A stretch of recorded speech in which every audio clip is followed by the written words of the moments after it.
Two friends, same graduating class, same starting salary, same city.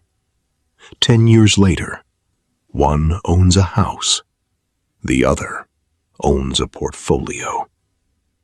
Neither of them is wrong, but their stories couldn't be more different. This is the story of rent versus buy, told the way it actually happens, in real decisions, real numbers, and real trade-offs. This is the story of David and Ethan. Where it all began. 10 years ago, David and Ethan were the same person, financially speaking. 23 years old, fresh out of university, sharing a cramped 2-bedroom apartment because neither of them could afford anything better alone. Combined savings between them, less than $8,000. No credit history to speak of. Just ambition and two very different ideas about what security meant. David had grown up watching his parents rent their entire life. Every year, the landlord raised the rent. Every year, they had nothing to show for it. David used to say, "I watched them retire with no house, no equity, nothing but memories. I'm not doing that. The day I can afford it, I'm buying." Ethan had a different memory shaping him. His uncle had bought a house in 2007, right before the market crashed, and spent 12 years underwater on that mortgage, unable to move for a better job, unable to sell, unable to do anything but keep paying on a home worth less than what he owed. Ethan used to say, "I'd rather stay liquid. I don't want my money trapped in one building in one city." Same generation, same starting line, two completely different lessons carried forward from watching their families. That's usually how this decision actually starts, not with a spreadsheet, but with a memory. By the time both men turned 30, each had saved roughly $45,000. That's where their paths finally split. The decision point. David took his $45,000 and sat down with a real estate agent, flipping through listings for weeks. He wasn't chasing luxury. He wanted something solid. He eventually chose a semi-detached townhouse in a growing suburb outside the city.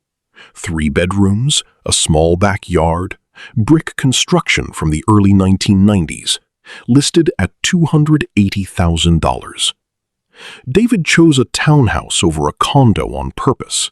No monthly association fees eating into his budget, but also no elevator, no doorman, no shared amenities.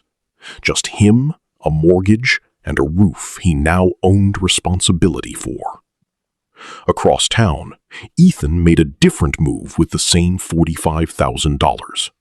Instead of a down payment, he opened a brokerage account and signed a lease on a 1-bedroom apartment in a mid-rise rental building. $1,600 a month, utilities included, a small gym and laundry room downstairs. He set up automatic monthly investing the same week he signed the lease. Ethan later explained his thinking simply. "I ran the numbers for weeks. A down payment here would have meant $30,000–$40,000 locked into one property in one city.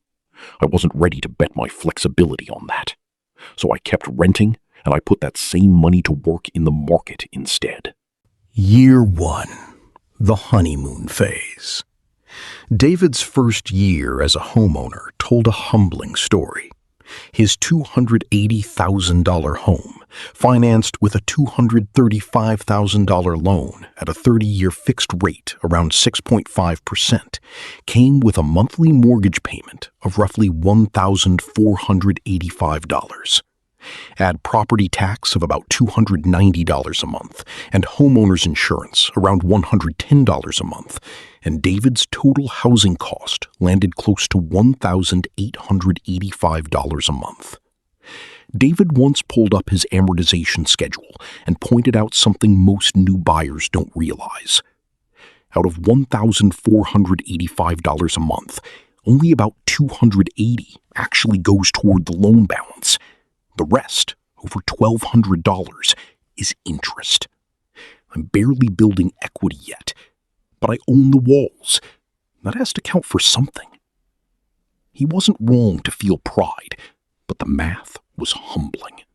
In year 1, David's real equity gain from paying down the loan was only about $3,400. Meanwhile, nearby comparable homes had appreciated roughly 4% that year, adding another $11,200 in paper value to his home. Paper value, not cash in his pocket, not unless he sold. Ethan's first year looked very different. His rent, $1,600 a month, combined with a small renter's insurance policy at $15 a month, left him paying about $285 less per month than David's total housing costs.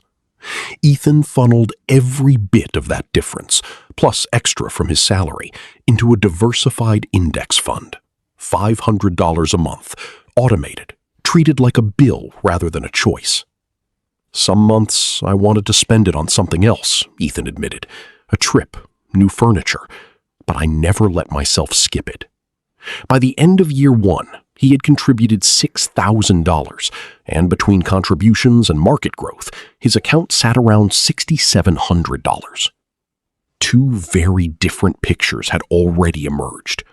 David, a physical asset, appreciating slowly, heavy interest payments, and a growing sense of permanence.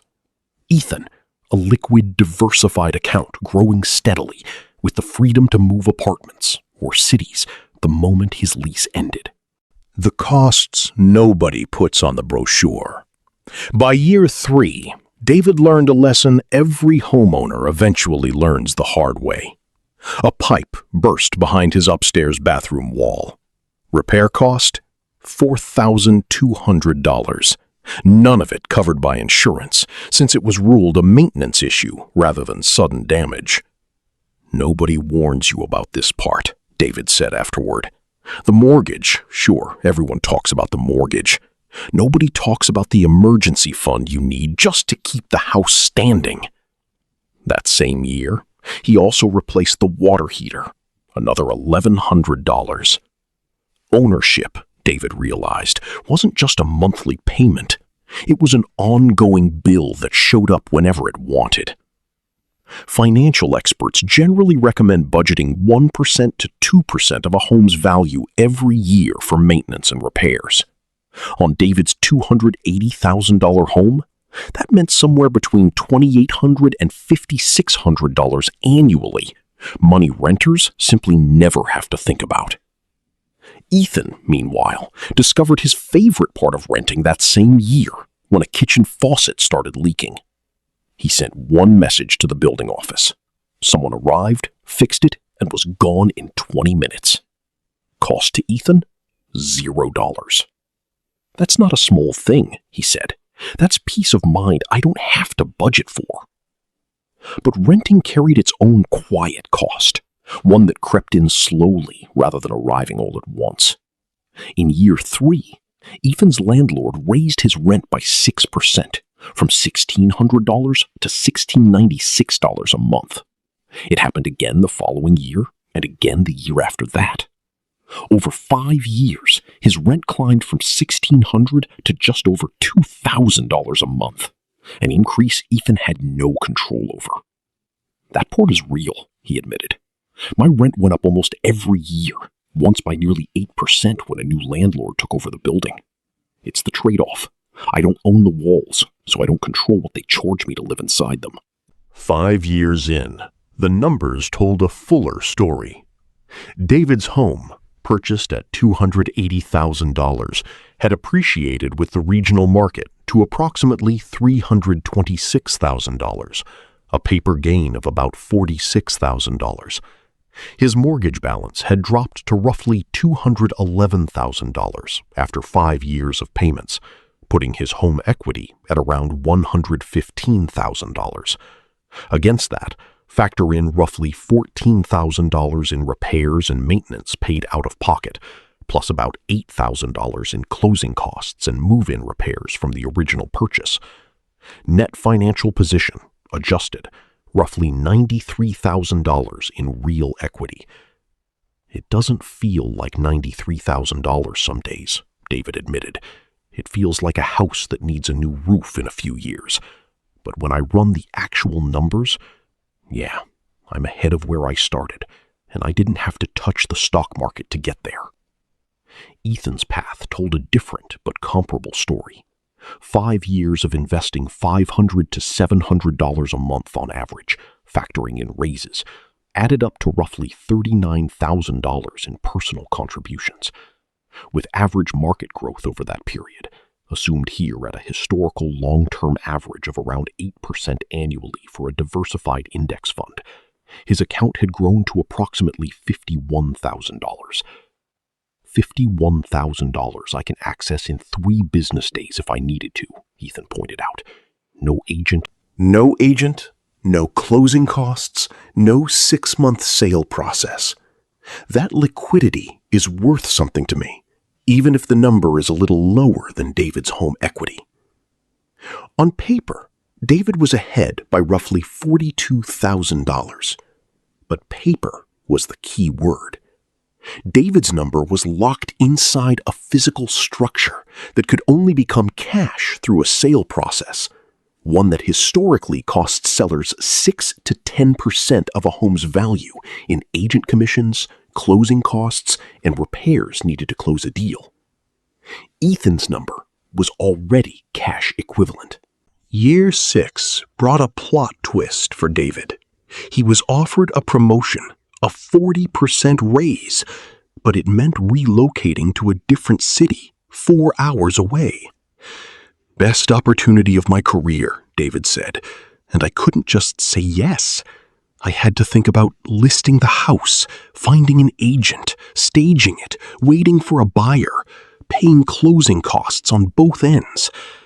It took 5 months to sell. 5 months of showings, negotiations, and uncertainty that nearly cost him the job offer entirely. He eventually sold for $331,000, netting about $305,000 after agent fees and closing costs. After paying off his remaining mortgage balance of roughly $204,000, David walked away with $101,000 in cash, a strong number, but one that came wrapped in 5 months of stress. Around the same time, Ethan received a call about a fully remote opportunity based overseas, working with a team back home. His answer was almost instant. His lease was month to month by then. He gave 30 days' notice, packed 2 suitcases, and was gone. No house to sell, no agent to hire, no months of limbo, Ethan said simply. This is the trade-off that spreadsheets rarely capture. David's flexibility cost him 5 months and thousands of dollars in selling fees. Ethan's flexibility cost him nothing but a moving truck and a deposit check. So, 10 years later, who actually won? David ended up with about $101,000 in cash from the sale, sitting in a new down payment fund for whenever he chose to settle down again. He kept saving since, and later admitted, "Owning taught me discipline I didn't know I had. But I also learned owning ties you down in ways renting never will." Ethan's portfolio sat around $95,000 after 10 years of contributions and growth. He had lived in 3 cities and 2 countries by then, and reflected, "I've never once had to think about a leaking pipe, but I also know that every dollar of rent I've paid is a dollar I'll never see again." As a financial analyst would put it plainly, their 10-year outcomes ended up remarkably close, within about $6,000 of each other. That's not a coincidence. It's actually consistent with what long-term studies on rent versus buy decisions tend to show. Over long time horizons, in stable markets, the 2 strategies often land closer together than people expect. The real differences aren't always in the final number. They're in the lifestyle, the risk, and the flexibility experienced along the way. So how does anyone actually decide which path fits them? Not David, not Ethan. You. Buying tends to make more financial sense when someone plans to stay in one place for at least 5 to 7 years, long enough for equity to outweigh transaction costs. It also tends to favor buyers when local rent-to-price ratios lean toward ownership in their specific market. When someone wants the forced discipline of a fixed monthly payment building toward ownership, and when they have a stable income, along with an emergency fund set aside for repairs. Renting and investing tends to make more sense when a career or lifestyle requires flexibility, relocation, travel, frequent career changes. It also favors renters who'd rather avoid maintenance costs, property taxes, and illiquid savings, who have the discipline to actually invest the money saved from not owning rather than spend it, and who live in a market where home prices are unusually high relative to rents. There is no universal winner. The real question was never rent or buy. It's which path fits your timeline, your risk tolerance, and your life plan right now. Run your own numbers, look at your own market, and remember, the version of you 5 years from now is the one who has to live with this decision. This has been Flowcraft Invest. If David and Ethan's story helped you see the rent versus buy debate a little more clearly, subscribe for more real stories that break down real money decisions. No hype, just numbers and honesty.